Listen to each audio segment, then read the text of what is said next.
말씀으로 시작하는 축복의 하루. 오늘은 2월 5일 목요일입니다. 우리에게 주시는 하나님 말씀 마태복음 10장 16절에서 33절까지 말씀 함께 합독하도록 하겠습니다. 보라, 내가 너희를 보냄이 양을 이리 가운데로 보냄과 같도다. 그러므로 너희는 뱀같이 지혜롭고 비둘기같이 순결하라. 사람들을 삼가라. 그들이 너희를 공회에 넘겨주겠고 그들을 회당에서 책찍질하리라.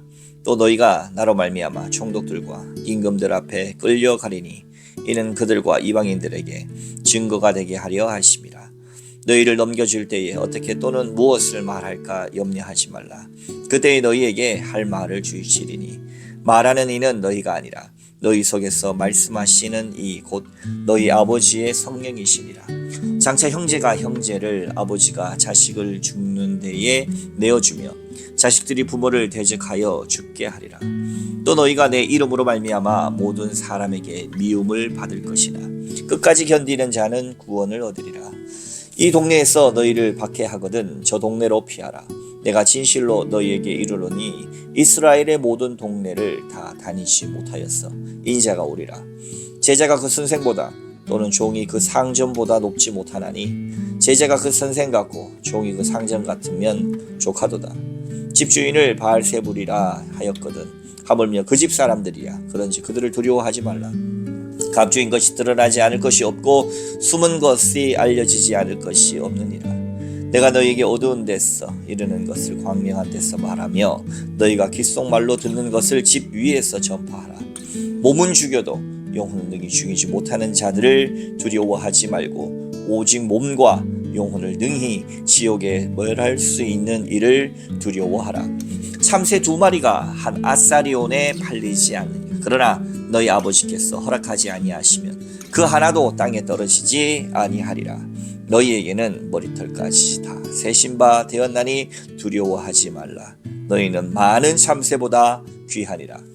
누구든지 사람 앞에서 나를 시인하면 나도 하늘에 계신 내 아버지 앞에서 그를 시인할 것이요. 누구든지 사람 앞에서 나를 부인하면 나도 하늘에 계신 내 아버지 앞에서 그를 부인하리라. 아멘. 오늘도 주님의 귀하신 말씀 앞에 서신 저와 여러분들 가운데 좋으신 우리 주님의 은총과 평화가 가득하시기를 주님의 이름으로 축복합니다. 주님께서 산상수훈을 끝내시고 많은 이적과 기적을 행하시고 이제 죄자들에게 권능을 줘서 그들에게 권면의 말씀까지 더하여 주십니다. 바로 하나님의 권능 받아 이 땅 가운데 하나님 나라 운동을 하다 보면 박해가 온다. 다가오는 박해에 대한 예고를 하시죠. 16절 이하. 보라, 내가 너희를 보냄이 양을 이리 가운데 보냄과 같다. 여러분, 양을 왜 이리 가운데 보냅니까? 이리로부터 보호하는 게 맞죠. 그러나 이건 비유입니다. 비유. 그러니까 우리의 존재라고 하는 것이 양처럼 연약한 유약한 동물인데 저 세상은 그만큼 험하다는 거예요. 험하지만 그 험한 세상으로라도 우리는 가야 할 일이 있다는 거죠. 우린 주님의 일꾼인데 가야 할 일이 있다는 거예요. 그러니까 이 저 험한 이리떼 같은 세상에 양 같은 우리가 가려면 어떻게 해야 되는가?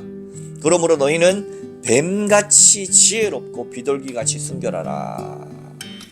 그냥 당하지 말고 뭡니까?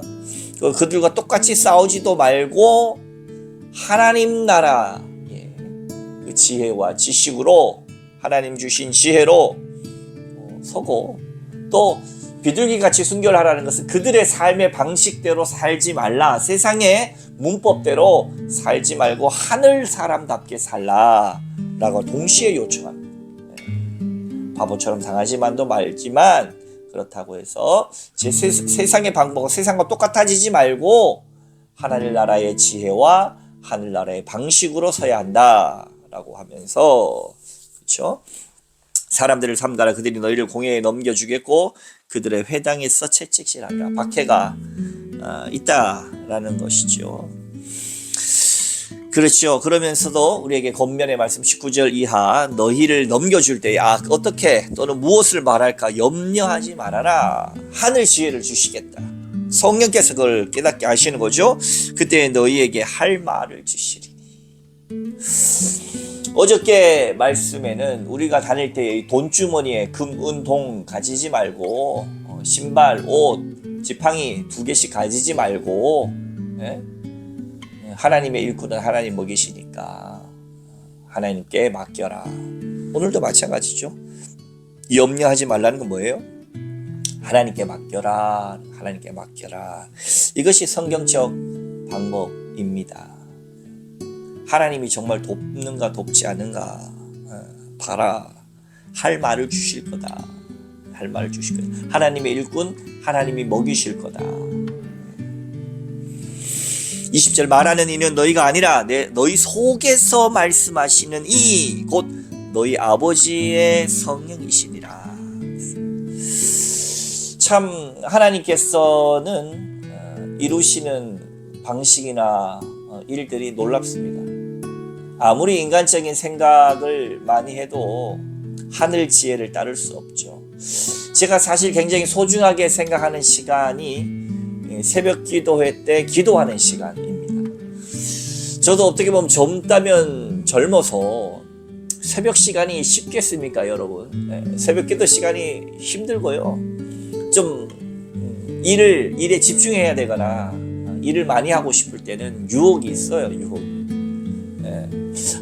이 새벽이 있어서 참 그렇네 이렇게 생각될 때가 있어요. 그런데도 불구하고 제가 새벽을 결코 포기하지 못하는 이유가 있습니다. 우리가 많은 일을 하는 것이 중요하지 않다는 거예요.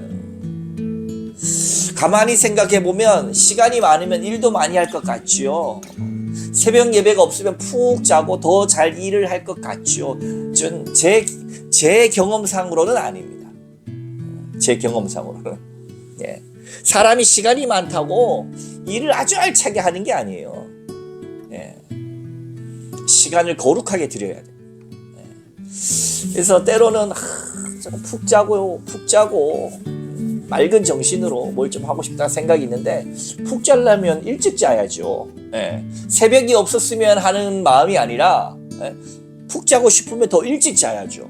오히려 그 새벽 시간에 기도하고 예배 드리는 시간을 지키기 위해서 오히려 다른 시간까지 거룩해지는 것을 저는 경험합니다. 너무 좋은 말 아닙니까? 11조도 같은 이야기 아닙니까? 11조. 여러분 오늘 요즘 같은 시대에 헌금하고 어디 기부하고 뭔가 내가 쓸 돈도 없는데 내가 충분히 쓸 돈도 없는데 그걸 누군가를 돕거나 교회 헌금으로 하나님 앞에 바치거나 하는 일들이 여러분 쉬운 일 같습니까? 그런데 그렇게 많은 믿음의 사람들이 고백이 그랬습니다. 딱 11조를 떼놓고 하나님 앞에 모든 것을 드리는 마음으로 올려드리면 여러분 11조가 10개 중에 하나가 아니라는 사실 아시죠? 11조는 10개 중에 첫 번째예요. 첫 번째를 드리는 이유가 그 고백으로 드리는 이유가 첫 번째가 있어야 10번째도 있기 때문에 사실 모든 것을 드리는 마음이에요. 10개 중에 하나 그냥 딱 떼서 드리는 게 아니라 10개 중에 첫 번째를 드리는 거예요. 모든 게 다 하나님 주신 거 아닙니까? 그 마음으로 하나님 앞에 고백해서 드리면 뭡니까? 나머지 재정을 더 지혜롭게 사용하게 된다는 거예요. 저는 시간도 똑같습니다.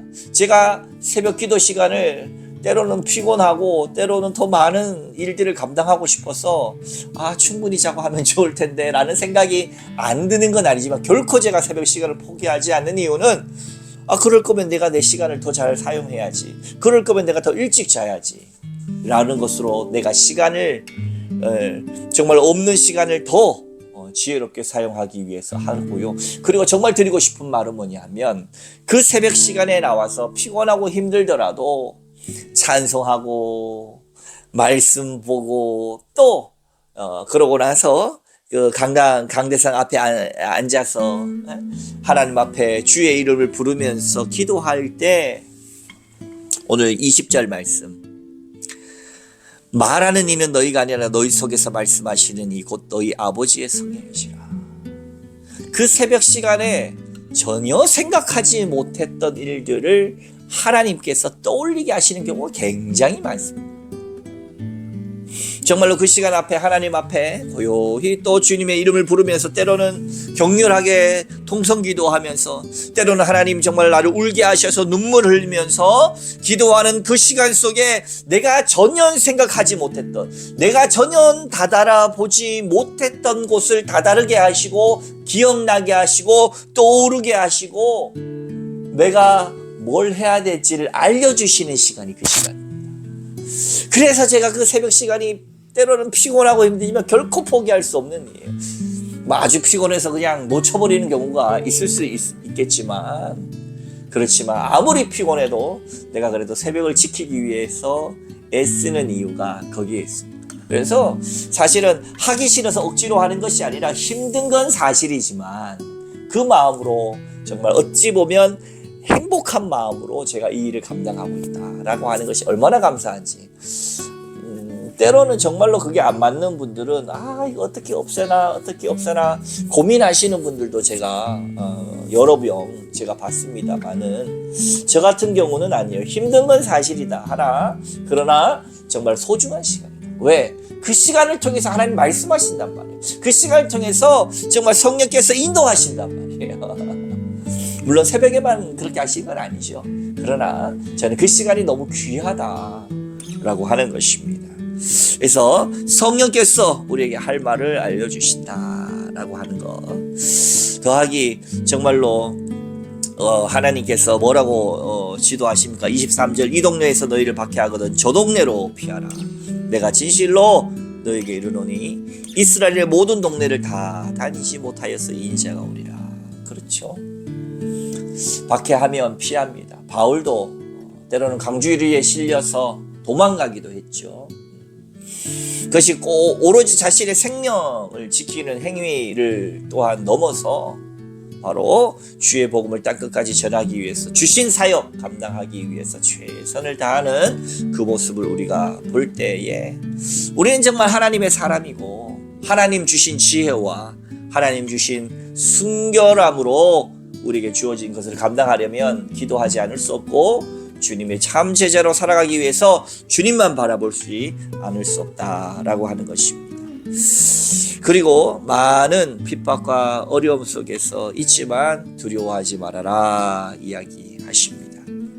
그러면서 참 우리에게 도전이 되는 말씀을 하시죠. 28절 몸은 죽여도 영혼은 능히 죽이지 못하는 자들을 두려워하지 말고 오직 몸과 영혼을 능히 지옥에 멸하실 수 있는 이를 두려워하라. 하나님이 능력이 있다. 하나님이 주권자다. 하나님이 주관자다. 세상 정치 심판자들이 세상의 왕들이 주관자 같지만 아니다. 하늘 아버지께서 주관자다. 그들은 몸을 죽일 수 있을지 몰라도 영혼까지 어떻게는 못한다. 그러나 하나님은 몸과 영혼을 심판하실 수 있는 라고 하는 것을 말씀하시죠. 저는 이 구절을 보면 중학교 한 2학년쯤에 야영에 한 1박 2일, 2박 3일 정도 안동에 있는 야영장에서 친구들과 함께 그 비 오는 날 추운 데서 잤던 기억이 나요. 그리고 저녁에는 어떤 축제 시간 아이들 뭐 춤도 추고 노래도 하고 또 담력 테스트 같은 것도 했어요. 왜 그게 생각이 나냐면 일단 첫 번째는 너무 춥게 잤던 기억이 나요. 90년대 한 중반, 중초반쯤 됐을 시기겠죠. 중학교 2학년 때 친구들 담력 테스트 하기 전에 제가 초등학교 6학년 때 예수님을 찬송가 144장 부르면서 눈물 흘리면서 맞이한 이후에 아주 신앙심이 좋았습니다. 그러니까 기독교 학교였고 기독교 학교에 항상 신앙 반장 또 전교 학생회 신앙부 부장 뭐 이런 것을 제가 역임을 계속 했었기 때문에 모든 친구들은 제가 교회 다니는지 알아요. 그러니까 교회 안 다니는지 그때 제가 전도도 많이 했습니다. 그때 담력 훈련 하기 전에 저보고 기도 좀 해달래요. 중학교 2학년인데 워낙에 이제 아이들에게 내가 교회 다니는 것으로 유명하니까 아이들 우리 같은 팀 친구들이 교회 안 다니는 애들조차 저한테 야야 너 기도 좀 해줘 막 그러는 거예요. 그래서 같이 정말 담력 테스트 하기 전에 같이 기도를 했어요. 그때 제가 어떻게 이 말씀을 알았나 몰라요. 아이들하고 너무 담대하게 제가 기도를 한 거예요. 하나님 우리가 몸을 죽여도 영혼을 죽이지 못하는 자들을 두려워하지 않고 몸과 영혼을 지옥에 넣을 수 있는 하나님을 두려워하고 우리에게 평안 주시는 것을 하나님 주님만 믿고 이 시간들 잘 견뎌갈 수 있도록 해주세요. 우리가 하나님만 의지하게 해주세요. 저 바깥의 것들을 두려워하지 않게 해주세요. 하나님이 더 두려운 분인 걸 알고 그 하나님 우리를 지킨다는 걸 알게 해주세요라고 제가 아직도 기억이 나요. 이 구절을 들어서 제가 그 당시 중학교 2학년 때 기도했습니다. 몸을 죽이는 자를 두려워하지 말고 몸과 영혼을 지옥에 멸할 수 있는 하나님을 두려워하고 그 하나님 우리를 지킨다는 걸 알자라는 기도를 했던 기억이 납니다. 그렇죠 여러분? 우리가 하나님을 의지하고 하나님을 바라보면서 예수의 제자 되어서 가야 한다라고 하는 것입니다. 그러면서 마지막 우리에게 도전하시죠. 31절 이하 두려워하지 말라. 너희는 많은 참새보다 귀하니라. 누구든지 사람 앞에서 나를 시인하면 나도 하늘에 계신 내 아버지 앞에서 그를 시인할 것이요 누구든지 사람 앞에서 나를 부인하면 나도 하늘에 계신 내 아버지 앞에서 그를 부인하리라 한 것처럼 우리가 예수 믿는 사람이라고 하는 사실 하늘나라 사람이라고 하는 사실을 우리가 정말로 드러낸다는 것은 다른 것이 아니라 내가 전도자로 산다는 거예요. 그렇지 않습니까? 우리는 주님께서 보내신 편지입니다. 우리는 저 세상을 향해서 하나님이 보내신 편지예요. 때로는 그 직분을 잘 수행하지 못할 때가 있다 할지라도 포기하지 말아야 합니다. 실패 없는 인생이 누가 있습니까? 다 실패합니다. 그러나 실패를 통해서 완성으로 나아가는 존재가 인간이기에 그냥 시도조차 포기하는 사람은 아무것도 못하는 거예요. 하나님 주신 달란트 시도하고 도전하고 우리에게 주신 하나님의 말씀을 우리의 삶으로 살아내는 실패하더라도 울면서라도 씨를 뿌려내는 저와 여러분 되시기를 주님의 이름으로 축원합니다. 함께 기도하겠습니다. 거룩하신 하나님 아버지 감사합니다. 주님을 바라봅니다. 하나님 우리가 주님을 사랑하고 참 자유하며 세상의 어떤 박해와 어려움 속에서도 정말로 하나님만 바라보고 하나님만 의지할 수 있는 믿음의 사람들로 날마다 성장시켜 주옵소서. 정말 실패하더라도 도전하기를 포기하지 않고 우리가 그리스도의 편지인 줄 알고 이 땅 가운데 뱀처럼 지혜롭고 비둘기처럼 순결하게 하여 주옵소서. 감사드리며 거룩하신 예수님 이름으로 간절히 기도하옵나이다. 아멘.